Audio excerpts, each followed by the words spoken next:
So there's a saying, insanity is doing the same thing over and over again, right? Expecting a different result.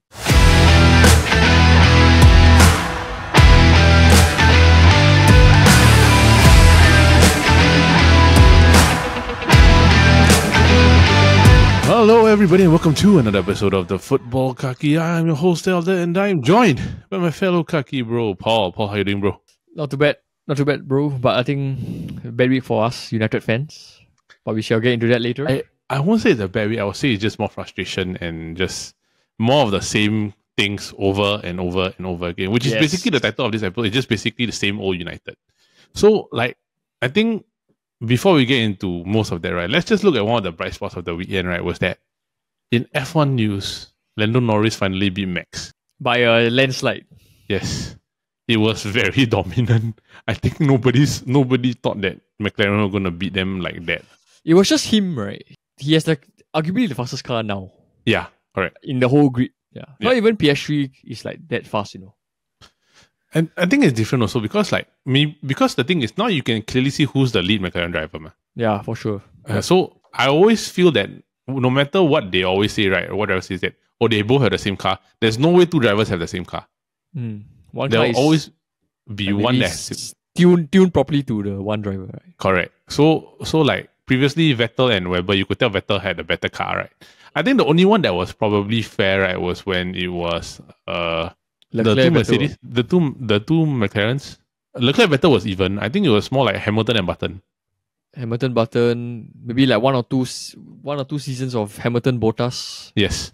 Yeah. Where the car was similar, right? But this one you can clearly see, like with RB, right, there's a difference between who they tailor car to. Is RB is Max, then McLaren is 100% Lando Norris one. Yeah. So I think this was after the summer break. So I think it's quite interesting to see that McLaren took even a step further into performance wise, and Red Bull I think just remains stagnant lah.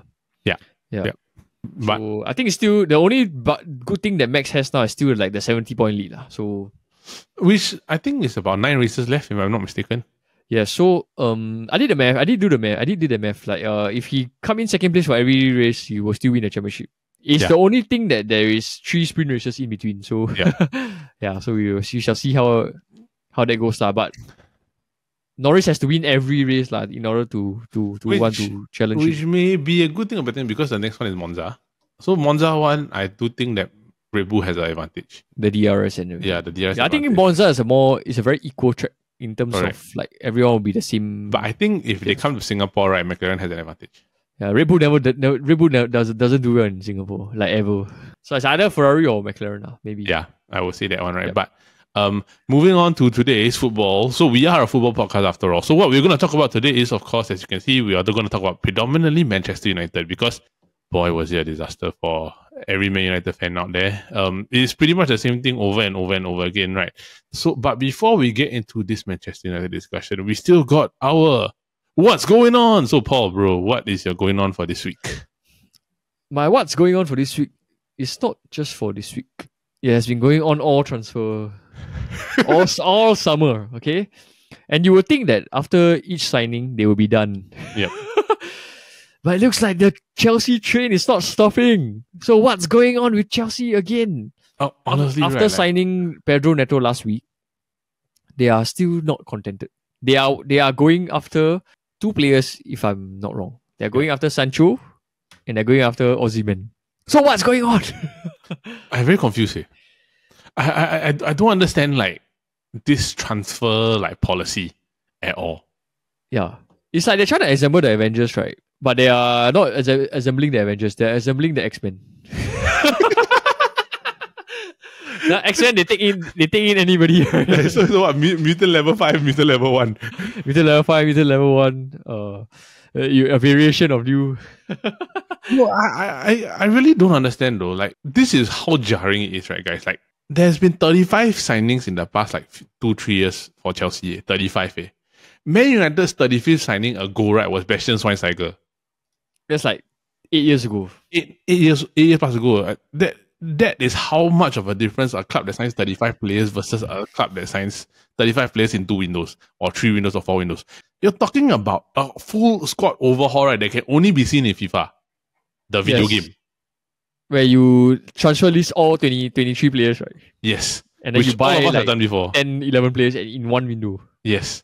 But the madness about this, right, is that there's no direction. Like, there is no clear direction. There's no clear direction. So, like, you're buying attackers on top of attackers. Wait, so I want to ask, right? Is it the manager that is making the calls, or is it the owner of the club? It's confirmed the owner. This time, I think there's no way there is the manager making the calls on it. But how can the manager like just sit there and just let them do it? Because you also don't know how much the overarching power that they have. Because remember, the manager, remember what he said? He said that he doesn't understand why there's so much fuss. Because even though there's 42 players, he only sees 21. So half of the squad is just redundant. They're just going to be in the club. Yes. But not selected for the Premier League. Correct. But what's the point in buying so many players, right? When it disrupts the chemistry of the team. As a football manager, I ask you this question, right, bro? Wouldn't you rather have like a tight group of players that you can develop over time rather than having constant change of like influx of and it's like players? Constant influx of good players. So it's like you okay, let's just take a look at the left wing. Yeah. They already have Modric, they had Sterling, then they buy the Pedro Neto. Yeah. And then now they want Sancho. So if I ask you, who's going to be the starting? You got no idea. Right. So what does it mean? Like if Sancho, let's say Pedro Neto plays badly in one game. So who starts the next game? Yeah. The next game he's not going to play. Yeah, then who will take his position? Yeah. So when will Pedro Neto get back in? Correct. Right. And the thing is that people always think that in sports, right? Like if I keep changing my lineup, it might be better, right? But it actually causes a lot of disruption because you don't know what's your best lineup. You don't know your best 11. You don't know. You cannot keep everyone happy. Yep. You cannot manage everyone's expectations as well. Correct. So yeah, it's a very big what's going on for me, considering the fact that they have so many players. I think each position they have like 3 or 4 players. And they let go Conor Gallagher. Yeah. And then you're totally getting a totally different profile player, right? I don't understand, dude. Yeah, and then on top of the what's going on, Chelsea and Man United are in talks. They are gonna offer a player swap for Sancho, for Chilwell and Raheem Sterling. I don't want Sterling, I want Chilwell. But it's not worth to trade Sancho for Sterling. Sancho for Chilwell. So it's Chilwell and cash maybe. I mean Chilwell and cash, or you give like somebody else that you just maybe just Cole Palmer, bro. They're not going to give up Cole Palmer, bro. I would also, but the thing is that honestly, right, ask you a question. If you're Cole Palmer, right, and you see this situation, right, wouldn't you want out as soon as possible if things keep changing? No, because they just gave Cole Palmer a bumper contract, and it's proven that he will start every game. Correct. No, he will start every game is one thing, but if you're directionless, then what are you doing? I mean, if you won 6-2 at the weekend, I don't think there's a lot of question marks at the moment, Yeah. At least the direction is to win first. Just win, and then we'll see where it goes. But it's the manner that they are running the club, which is very like what's going on, Yeah. The question mark will be the new players that are coming in. Like, are you sure you want to buy into this culture, right? Culture, yes.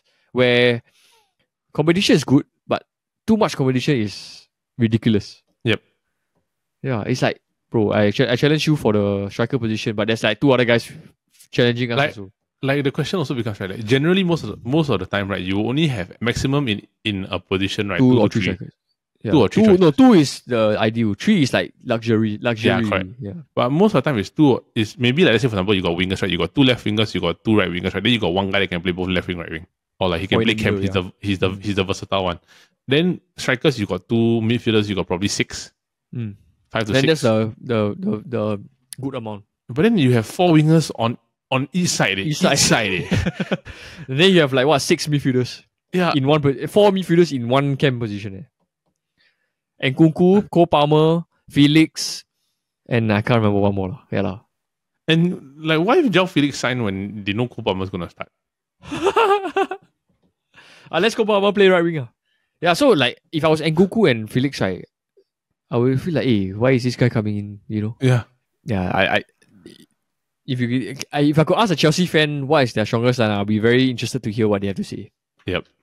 I don't understand, dude. Like, to me, I thought United was bad, right? No, it has come to a point where it looks very suspicious. Like, maybe they're just doing it to like launder money, Maybe because it's a high expenditure amount of money. And on long-term contracts, right? Yes. So you won't be able to get rid of them for like 5-6 years minimum. Yeah, correct. So I think it's really what's going on because we don't know really what's going on. in that situation, right? But I think we will see what happens with Chelsea, right? Because I think they have to exile players, lah. Yeah, like, they're gonna do that with Sterling and Chilwell first. Yeah, they have to exile. Like, I don't really get it. I don't understand. It's not a very nice way to treat players, lah, to be honest. Yep. It's just not good. It might just be a situation where, like, I pitched you a very good sale, but you go into it, right, but it's not what you seem, lah. Which is basically what Man United used to do also, lah. But moving on, currently back to Man United, right? Despite all of the things that has been done by Ineos to improve this team and some players stepping up, right?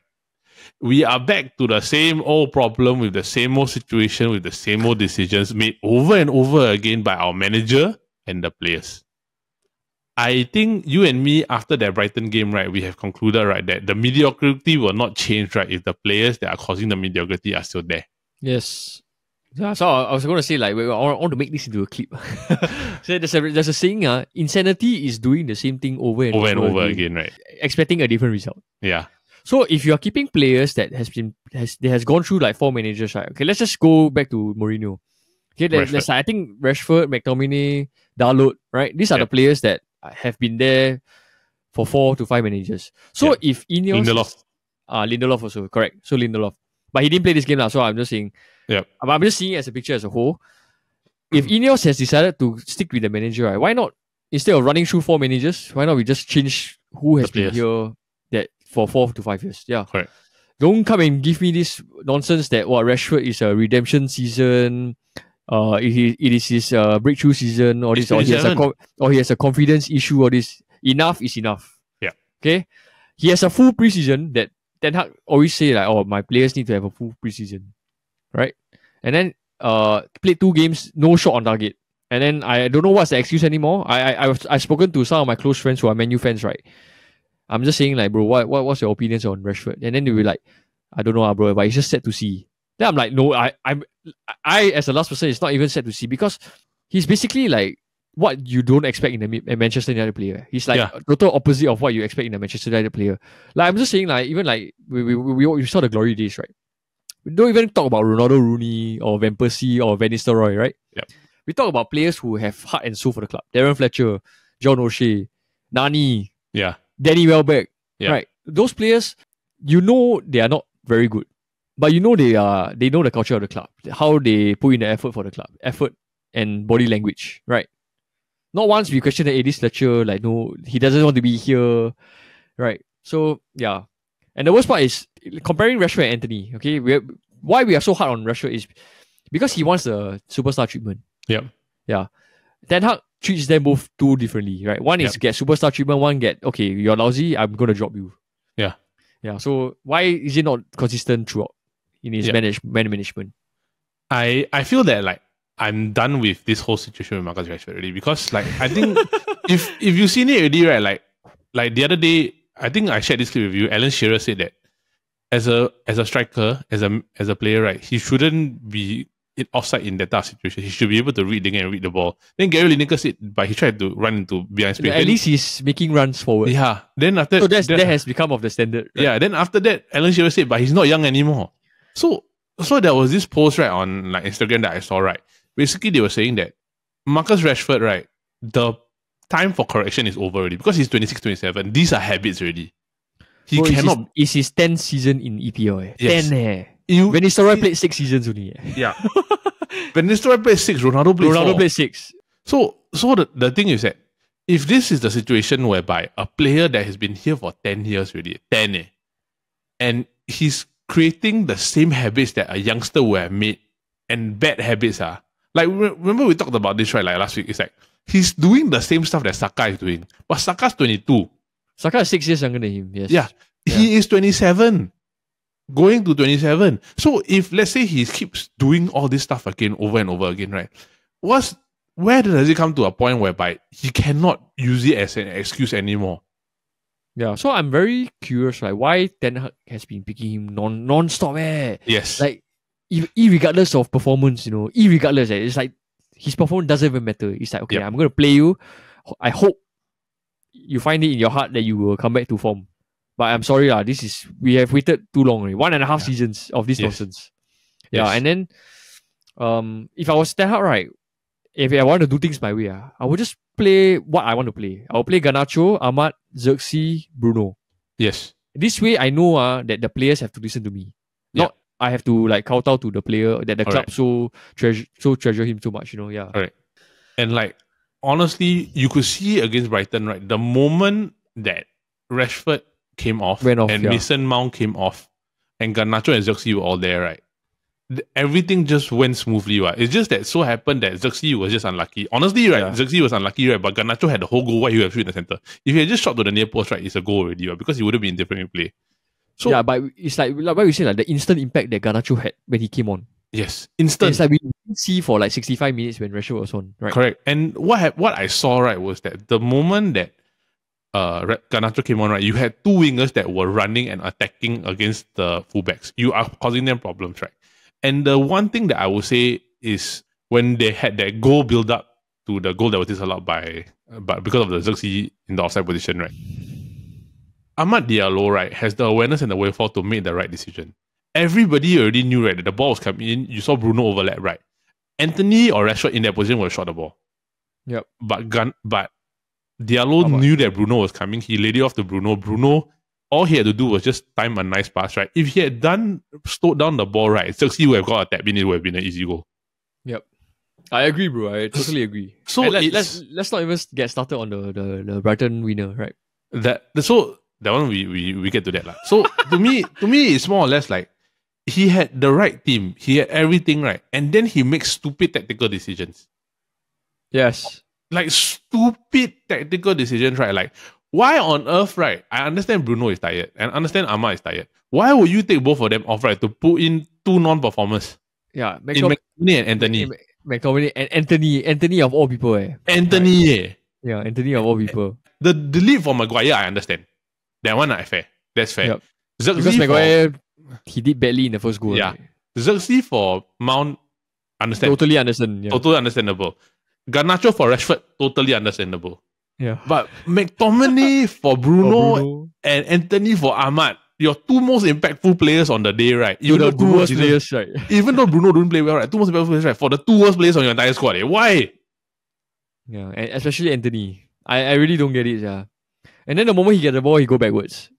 Or he goes sideways. Or he lose the ball. Yeah, and he tried to do that stupid flick. I'm like, bro, get the ball up the field. And don't get me started. And like you said, don't get me started on Ahmad, on like Diogo Dalot. Bro, whoever gave him that Player of the Season award last season, right, needs to go and relook and rethink football. Yes. It's like, I understand he can be good. He can be hardworking, okay? But hardworking and good is different. Yes. Yeah. And there's so many times that we question his defensive ability. That goal was an example of it. Yeah. How can you, as a left back, right, be on the right back side? Go on the right back. Yeah. Why are you on the right back position when it's like it's your duty to guard the left back? Correct. Everyone is flaming him for that goal. No, I was upset. I was upset because, right, there were two men at the back end. Why did McTominay take the leads man? Yep. It's one thing. And then he should have took Maswari's man, right? And then Dalot took Maswari's man, right? But you are supposed on the left side. There's two guys on the left side. If the left back had been there, and at least impeded the guy, right? Yeah. At least impeded the guy, right? Or even if the CDM had been there, right? Then okay, fine. But the left back should have been there. And then of course the other CDM, which is McTominay, right? He should have been behind. So technically the two of them should have been in that position. There's no way Dalot should have been on the right side. Yeah. I think he got confused like he was still a right back, Which is not forgivable because I can easily pull like 5 clips out last season, right? That Dalot, a lot of goals will be considered because of Dalot.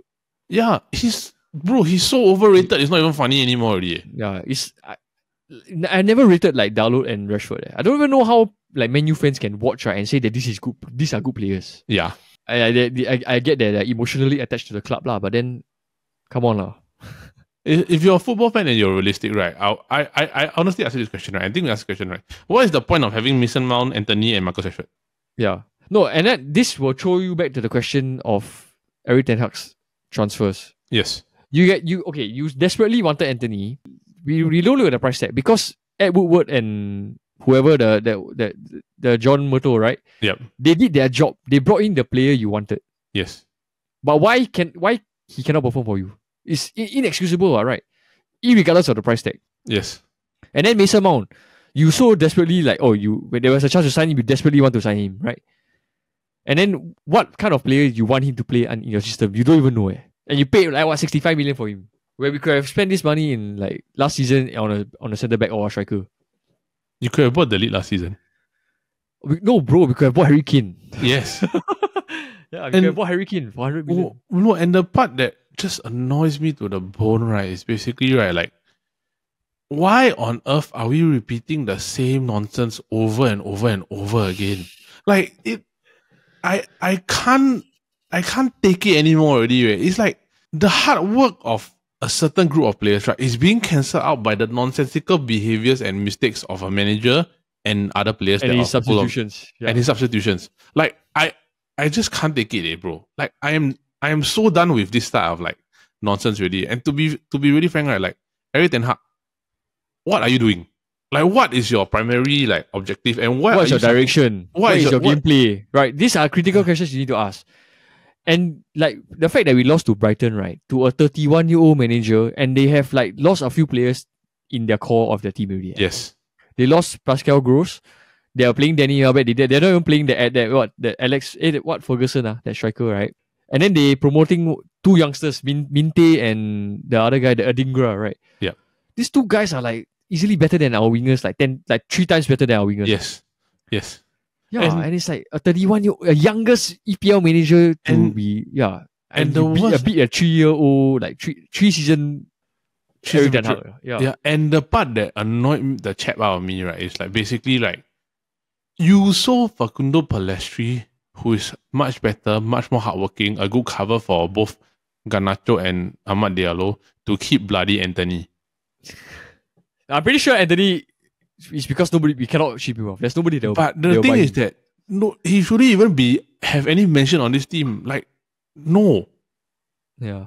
So I also realized that he doesn't want to ostracize them. Even though I think he knows that he made a mistake in signing them. Because imagine it's okay, Anthony, you're not part of this project, I'm going to kick you out. But when it's 1.5 seasons ago, I paid 86 million for you. But you made a mistake, means you made a mistake, what? You want to win. No, it comes to a point where do you value winning more than the reputation, than your face and reputation? Yeah. So it's I really think Erik Ten Hag is a very, very lucky man to even be sitting in this position. Yes. That one FA Cup saved him like this. And I do think that Ineos is a lot more cutthroat. So maybe I think they'll give him until we will see come December. If it's not up to satisfactory, I think they will promote Van Nistelrooy. Yeah. And you can tell there's a cut already. Because now you must remember, right? It's no longer John Murtaugh and Richard Arnold and Edward Wood. It is Omar Barada, it is Jason Wilcox, it is Dean Ashworth, and it's Jim Ratcliffe, and it's Sir Dale Brailsford. Yep. All cutthroat. Yeah. And don't forget you got John Cobb Long also. So if all of these people are so cutthroat, right, that if you falter, and you must remember, back end already, they are getting in younger players already. They're giving everybody the transfers that you all need. You got a striker in Xerxes, you got 2 defenders in Euro, which is what you needed to improve your defense. Yes. You got a right back that is there already, and you promoted Ugarte coming in. Yeah. Amad Diallo, you got Ugarte coming in, right? And then you've got 3 youngsters that you got in to the academy, right? And your players still cannot perform, right? And you cannot perform as a manager, right? Then why are you there? Yeah. So I'm really struggling to see bro. I know it's just 2 games in, but if there's a way a certain manager plays, right, by pre-season you will be able to see what he's trying to implement. I can't see it. I can't see anything at all, bro. Yeah. It's scary to say, because it's so many changes that's going on, right? But ultimately the score does not change. It's still 2-1 and you still lose and you concede late in the game again. Yep. Which is why I said earlier, I would take a Chilwell. And I can guarantee you 100%, right? If Luke Shaw was fit, right, there's no way, right, that goal would have happened. Because Luke Shaw would have been at that side of the field. Rather than Andy Rodallo. Yes. And I think Harry and Mas would also have been on that side of the field. Correct? He would have been marking the 2 of them, right? Yeah. At least stand in your position. If you cannot, if you can't pull it, at least stand in your position. Correct. So it's which is frustrating because the thing is that the goal that we considered similar to this recently was the Bernardo Silva, the header, right? Yeah. But the thing is that you can't fault Pellistri for that because Pellistri was in the right position. He just got out-jumped. If you get out-jumped in that type of situation, right, You It's just your got fault, beat. but not as bad, right? Not as bad. It's just you just got beat lah. But this one is you left him wide open. Is you are handing him a present, right? Yes. Bro, I think like where we are now. No, it's very unnecessary because we could have easily won this game and then we'll be 6 points. And then we reset, recycle, we go next game again. Correct. But now we need to play catch up again. Yes, and we got to play Liverpool next. And we got to play Liverpool. Correct. So, so it's like we can easily be like 6 points behind by that come this weekend. Correct. And the thing is that it's 2 goals. It's lack of discipline because it's 1 goal that was disallowed. Rashford's one. The Zirkzee one is, I think the Zirkzee one is just unlucky. Yeah. It's really unlucky because he was in the right thing. He just slid. Then Garnacho just shot at the center of the goal. There's something that can, even if the ball was just slightly higher, right? I think it's a goal already. Right? It just so happened that this one should he had to touch it by accident. Yeah. But he had to touch it by accident. But either way, right? Like you go into a game against Liverpool, right? With this type of performance, right? If he doesn't change this lineup, to remove Mount, right? Yeah, Mount and Rashford. To remove Mount and Rashford, right, and play Garnacho and Zirkzee, right? If you do not do this, right, and also the other thing is take out Maguire, put in the lead, and if you want to left back, right, play Harry Amas, or even if you're not confident, play Tyrion Malasa. Because at the end of the day, right, no matter what, if you do not remove the mediocrity that is in that team, right? Bro, I think I will even play Licha this, yeah. Left back. You play Maguire and delete. Try. Like, I'd rather play this. Okay, but maybe not testing against Liverpool, but then. No, but I mean, like, dude, like, just, like, even Harry Amas at left back. Just play him at left back. Like, Diogo Dalot does not deserve to start that game. Mason Mount shouldn't be starting. Mason Mount shouldn't be starting. I've been asking myself a question for like 1 season. Right? What function does he serve in his team? And absolutely nothing, bro. Yeah, like he shouldn't be starting. Zirkzee should be starting. Play Bruno behind. Play Garnacho on the left. Drop Rashford. Yep. Just drop him, right? Just drop him. Like Garnacho is like so much more effective. Yes. I don't know lah, dude. He just need to man up and just make the decisions that he needs to make lah. Don't care about whether the investment or not. It's about winning already. So I mean, let's just talk about the Liverpool game to move on forward, right? Like, do we even stand a chance? Well, the thing about United, right, is they always play well against like. Yes. When it's at Old Trafford, not Anfield. I'm just saying, like it might be a repeat of like the FA Cup semi-final last year. Yeah. And if they really want to make a statement, right, then this is the game to bounce back. But we've been wrong so many times. Yes. We have been proven wrong many, many times. So I don't think Man Utd can win. But I think it can be a draw. La. Yeah. Or maybe even a Liverpool win. I won't be even if let's say Liverpool beat them, right? I don't. Okay, here's the thing. I don't think it will be as bad as the 6-1-7-1 type of scenario, right? Because I do think that the players that we have now are better. But just that the thing is that if the way that we carry on continues, right? No, he's going to be out of a job. No, that's what I'm saying. Like, if we lose this game, right, what does it mean? It means that the manager sucks and we're not good enough. But how can it be after like the summer changes? Basically, I ask this question: if after all the summer changes, right, you still want to stick to your, you still want to stick to your always. There's no identity, and then basically you are still not doing anything to improve yourself, right? Then you are like, still basically stubborn enough to say that I wanted to do it this way, but this way is not working. Yeah, it's like saying as a fan, right? You're not reassuring me that you are making strides in your progress, or you're not making efforts to change from this disarray season last season, right? You're still gonna stick back to your old ways, play the same old style, play the same old players, and just like it's as if like he just put the players and then hope they will win the game. Yeah lah. It's basically I'm just gonna try my luck, which is like the worst thing that you can do as a Man United manager. Yeah, to everybody listening, right, this is predominantly a Man United episode. Like we are going to go in that direction, right? I understand that we're playing Liverpool this week, so to all Liverpool fans, right, I think you're gonna have a fun weekend, lah. To be honest, me and Paul, more for me, right, I don't have a lot of confidence unless he changes the lineup. Yep. Yeah, that's to me, lah. So let's just go with our predictions, right? Paul, what's your prediction for the Man United Liverpool? I would say a 1-1 draw. 1-1 draw, and then for me, I am gonna go with. Yeah, I think I'll go 1-1 also. 1-1. I don't really have like much confidence either way. I think this one is just more of something that will cancel each other out. But before we move on, right, let's just do a recap prediction from last week. Of course, we had our predictions, and Paul did lead because he got the Community Shield prediction correct. Yep. So now, with this right, the prediction was Paul had a prediction of 1-1. Draw. Yep. 1-1. And then what was my prediction? Arsenal win. You said 1-0, I think. No, I said 2-1. Oh, 2-1, okay.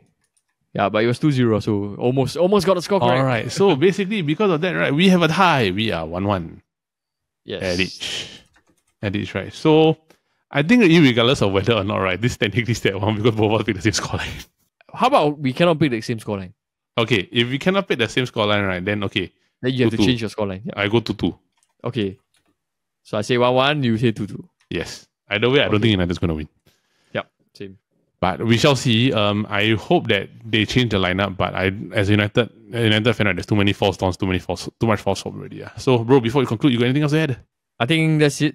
I think the transfer window is closing this weekend, so let's see come 31st August, right? What latest transfers there will be. Correct. So, and maybe I think next week we can do like a transfer roundup or something. We can see how it goes. We see how it goes. But before we go off, right, let's just look into the results for the rest of the week. So outside of the Man Utd and Brighton game, right, basically what happened was that Spurs absolutely walloped Everton 4-0. Man City beat Ipswich down 4-1, which was kind of funny, right? Because Ipswich took the lead, right? And then suddenly in 3 minutes, 3 goals. They got destroyed. In 3 minutes, brother. It was 12 minutes, 14... 12 minutes, 14 minutes, 16 minutes. 3 separate goals. Yep. It was... What an incident, right? And then, of course, Arsenal beat Villa 2-0. And Chelsea beat Wolves 6-2. Liverpool beat Brentford 2-0. I think those are the key results of the weekend. So currently, as it stands, the league leaders... What? Madueke 1 season got a hat-trick. Rashford 10 season, no hat-trick. Okay, but moving on, right? Currently, league leaders are Man City and second place is Brighton. Well done, Man City, well done, Brighton. Yeah, well done, Man City, well done, Brighton. I would say well done, Brighton. So, that is it for this week's episode of the Futbol Kaki.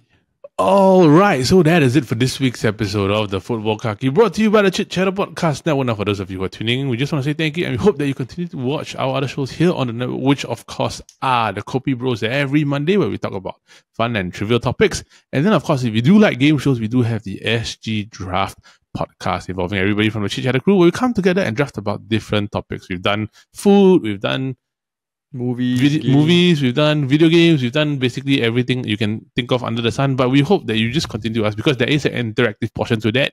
You can vote for your favorite team beginning from Friday 12 p.m. all the way until Saturday 12 p.m. And don't forget, of course, if you are following the Futbol Kaki, do join our FPL, our Fantasy Premier League. We have the link in the description below for you to join and just have fun with us, of course. Paul, do you triple captain Haaland?